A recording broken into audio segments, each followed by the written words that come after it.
শহীদ president Zia Rahman তাকে আহ্বান জানালেন এবং তাকে তৎকালীন যে উপদেষ্টা পরিষদ ছিল এবং যেটা তার বিভিন্ন মন্ত্রী ছিল তাদেরকে বলা হতো উপদেষ্টা পরিষদের সদস্য।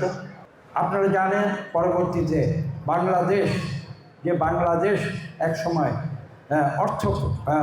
অর্থ সীমাবদ্ধতার কারণে এবং পলিসি সীমাবদ্ধতার কারণে বাংলাদেশে দারিদ্র্য প্রকোপ ছিল, খাদ্য সমস্যা ছিল।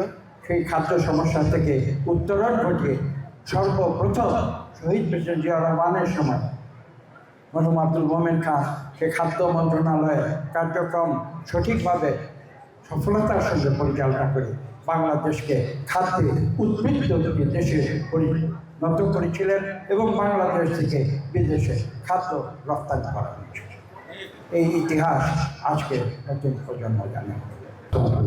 শহীদ প্রেসিডেন্ট জিয়া রহমান যিনি এই দেশের বাংলাদেশের জন্য ছিলেন একজন আলোক বক্তৃতা।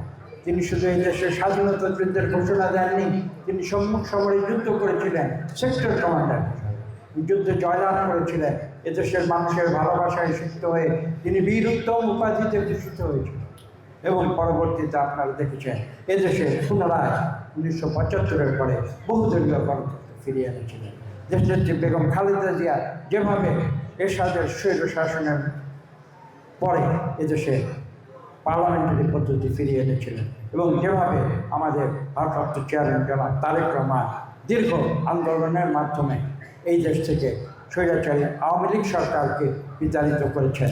আমরা আসুন সবাই মিলে মিশে ঐক্যবদ্ধ হয়ে আমরা আমাদের দলমত এবং ভিন্ন মত আমরা থাকবে ভিন্ন মত, কিন্তু ভিন্ন মত যেন কখনো আমাদের নিজেদের মধ্যে কখনো শত্রুতা বা কোনো আমাদের মধ্যে কোনো রকমের দ্বিধা সৃষ্টি করতে না পারে। আসুন আজকের এই দিনে আমরা সেই প্রতিজ্ঞাবদ্ধ হয়ে আপনাদের সকলকে